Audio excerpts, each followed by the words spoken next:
Bienvenidos a un nuevo programa.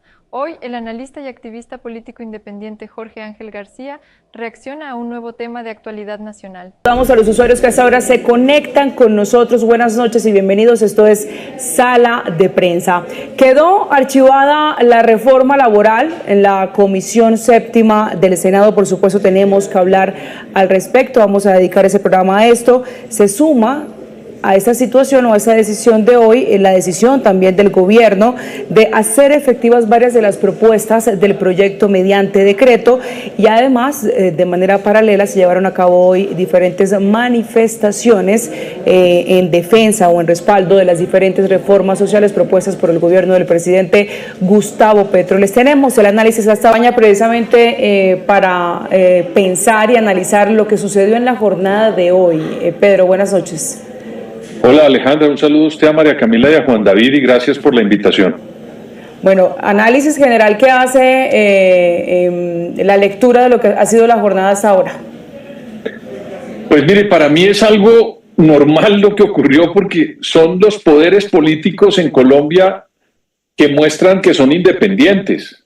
El Parlamento mostró hoy una independencia absoluta del Ejecutivo, y lo que le está diciendo al país es: en Colombia operan las instituciones, hay un Congreso bicameral. No es solamente lo que diga la Cámara de Representantes, sino también el Senado. Es que aquí hay unas instituciones que operan. Entonces, pudieron hacer unas mayorías en la Cámara, pero cuando llegó al filtro del Senado no las tenían. Y para bien o para mal, en el mundo opera en la democracia que al momento de no encontrar soluciones de consenso, pues se llegan a unas votaciones, y las votaciones de hoy definieron que esa reforma no le convenía al país. Los senadores no son unos señores que llegaron allá de manera espontánea. Y es que, amigos, en esto estoy completamente de acuerdo con Pedro Viveros. Afortunadamente en nuestro país, Colombia, tenemos una democracia que tenemos que cuidar, que tenemos que respetar, que tenemos que abonar como un jardín y cuidar ese jardín de los lobos, de los corderos, de los lobos con piel de oveja, ¿sí? Y que en nuestro país, Colombia, tenemos unas instituciones independientes que, para bien o para mal, operan, ¿sí? Que son independientes, que son completamente, eh, toman sus decisiones en base a criterios propios. Y tenemos que dar gracias por eso. Tenemos que dar gracias hasta el momento que no somos como otros países en donde se ha secuestrado la democracia y se han secuestrado las instituciones.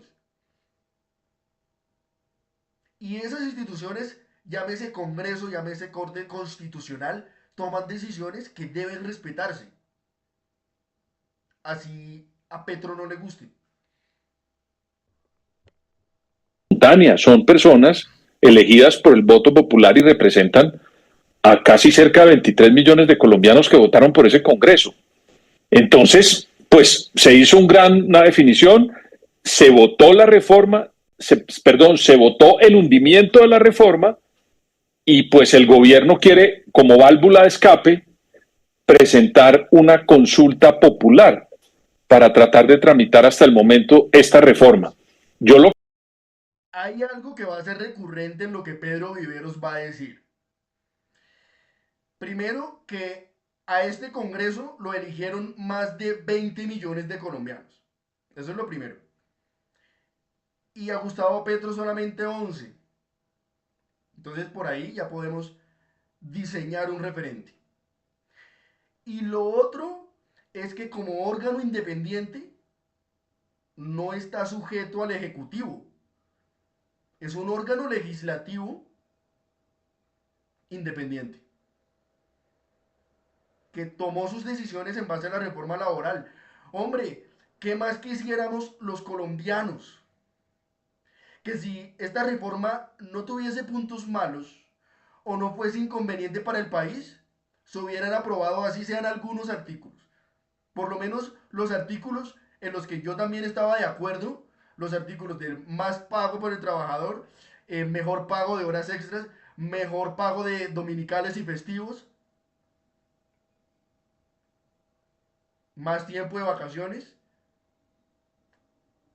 todo eso, mejor pago de horas extras, menos carga laboral, todo eso es bueno, pero generaba, aparte de eso, generaba empleo la reforma.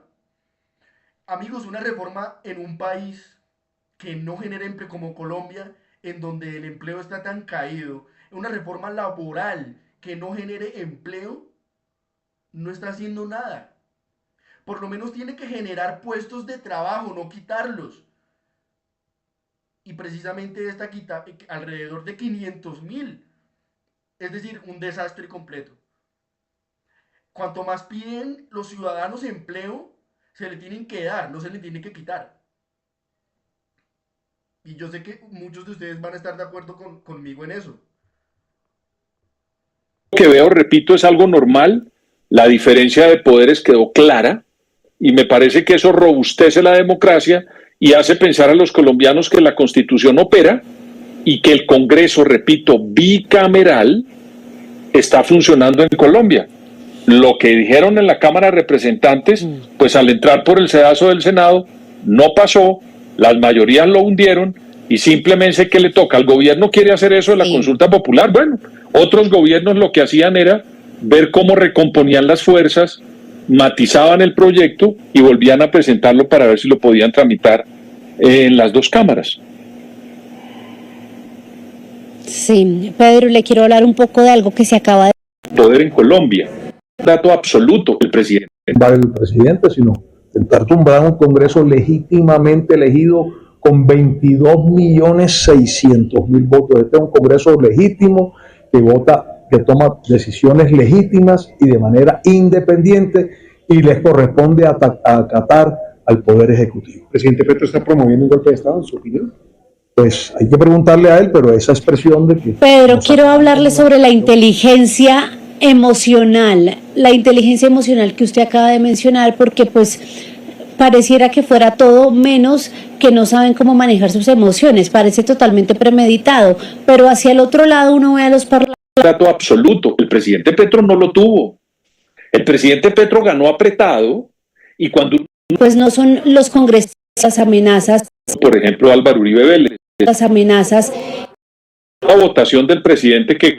Pues no son los congresistas a los que les falta inteligencia emocional para dejar pasar esos ataques, las amenazas y pues para haber dado un debate más amplio y evitar todo esto en lo que estamos hoy. Mire, consulta popular, día cívico, servicios parados.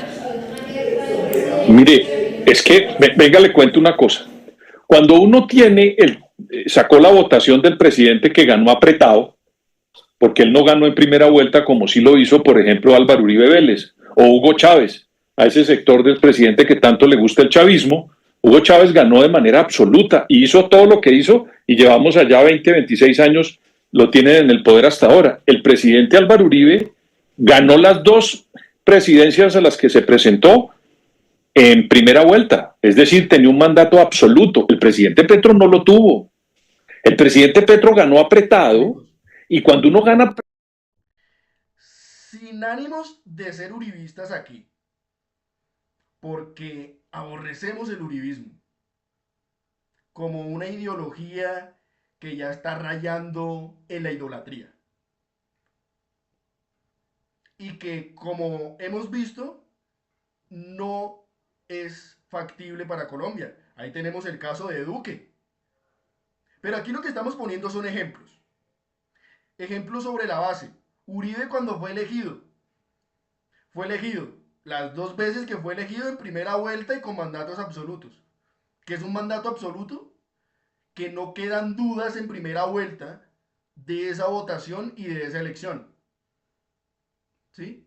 Pero ya si tú ganas en segunda vuelta, algo está mal, o sea, algo no anda bien. ¿Sí? Te falta apoyo, te faltan recursos. Algo no lograste conectar con la gente.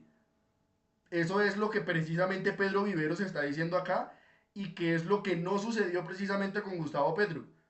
Y a pesar de que Uribe tenía un mandato absoluto tanto de 2002 a 2010 como de 2010, de 2002 a 2006 como de 2006 a 2010, que tanto en la primera campaña ganó en primera vuelta y en la reelección también.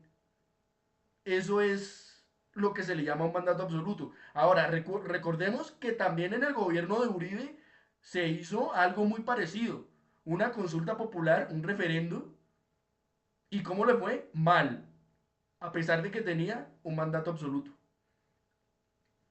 En este caso, Petro no tiene un mandato absoluto. Ganó en segunda vuelta y ganó raspando, ganó arrastrado, como lo dice Pedro Viveros. Entonces, teniendo en cuenta esos antecedentes, es posible que Gustavo Petro en la consulta popular, nosotros queremos, obviamente, que se reforme lo laboral en Colombia, pero le alcanza al presidente Gustavo Petro el umbral de los 13 millones de votos, teniendo en cuenta los antecedentes, teniendo en cuenta que ganó en segunda vuelta y teniendo en cuenta que solo sacó 11 millones de votos y que al día de hoy, 3 años después de su gobierno, su popularidad está en el 30%. Ahí tenemos datos, amigos. ¿Qué le toca hacer, María Camila? Y por eso utilizo el término inteligencia emocional en el manejo del poder. Le voy a poner un ejemplo. Juan Manuel Santos Calderón nunca ganó la presidencia en la primera vuelta, ganó apretado. ¿Y cómo hizo para sacar adelante un proceso tan complejo como la paz, peleando con su mentor, que era Álvaro Uribe, para sacarlo? Pues utilizó la inteligencia emocional que se debe manejar en el poder. ¿Cuál es? Persuadir, entender que no tiene las mayorías, como uno oye los discursos del presidente Petro y yo no sé en qué mundo vive, de verdad. Es que cuando yo no sé si él se acerca y mira en la registraduría cómo fue que ganó la presidencia. Ganó muy apretada la presidencia. Es más, casi no la gana contra un señor que no lo conocía a nadie, era un señor desconocido y casi le gana la presidencia. Entonces, si él no tiene la inteligencia de examinar cuáles son los elementos donde comienza su gobierno para tratar de persuadir